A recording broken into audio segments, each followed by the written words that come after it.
Tufungue Mathayo sura ya 9 ambapo Mungu ametupa somo. Katika Mathayo sura ya 9 mstari wa 27 imeandikwa, Yesu alipokuwa akiondoka mahali pale, vipofu wawili wakamfuata wakipaza sauti na kusema, Mwana wa Daudi, tuhurumie. Alipoingia mle nyumbani, wale vipofu wakamjia. Naye Yesu akawauliza, mnaamini kwamba ninaweza kufanya jambo hili? Wakamjibu, ndiyo, Bwana. Ndipo Yesu akagusa macho yao na kusema, iwe kwenu sawasawa na imani yenu. Macho yao yakafunguka. Jambo muhimu zaidi ni iwe kwenu sawasawa na imani yenu. Kila kitu kitatimizwa kulingana na imani yetu. Tukisema inaonekana haiwezekani, hatimaye haitatokea. Tunapoendelea na imani kwamba ikiwa si leo, basi hakika kesho Mungu ataitimiza. Hapa pia Yesu aliwauliza wale vipofu wawili, je, mnaamini kweli kwamba macho yenu yatafumbuliwa nikiruhusu? Wakajibu, ndiyo, Bwana. Alisema, iwe kwenu sawasawa na imani yenu. Imeandikwa, macho yao yakafunguka. Tukiendelea kusema, Bwana, yote yanawezekana, lakini hatuliamini hilo kwa dhati mioyoni mwetu, tukikariri tu kwa midomo yetu, halitatimia kamwe. Kwa nini? Ni kwa sababu tunaanza na imani kwamba haiwezekani. Hebu sote tufungue Waibrania sura ya 11 kwa pamoja. Katika Waibrania sura ya 11 mstari wa kwanza imeandikwa, basi imani ni kuwa na hakika ya mambo yatarajiwayo. Enyi nyote, mnatumaini nini?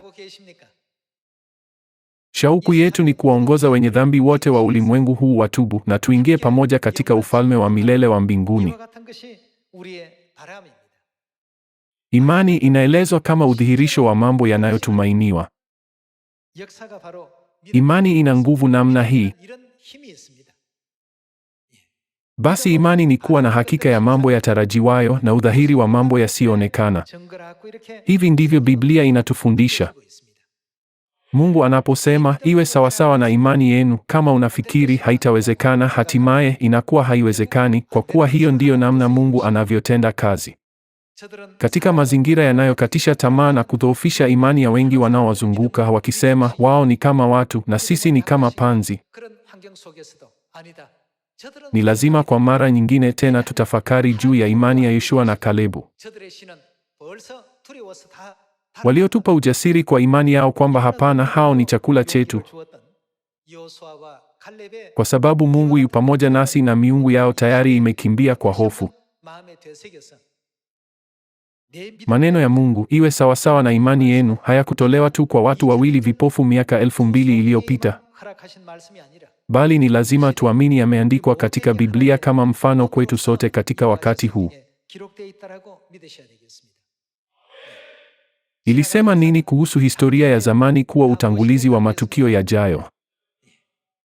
Historia yote ya zamani imeandikwa na Mungu kwa mafundisho yetu na kama kivuli kwa matukio yajayo.